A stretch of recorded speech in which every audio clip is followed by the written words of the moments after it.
Meaning of Doubting Thomas.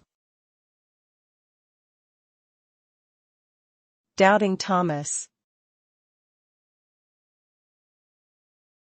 Doubting Thomas. Doubting Thomas. Doubting Thomas. Doubting Thomas refers to someone who is skeptical or reluctant to believe something without direct personal experience or evidence. It originated from the biblical story of Thomas, a disciple of Jesus, who doubted Jesus' resurrection until he saw and touched his wounds. This phrase is often used to refer to someone who is hesitant to believe something until they have seen it for themselves. The term can also carry a negative connotation, implying that the person is overly skeptical or stubborn in their disbelief.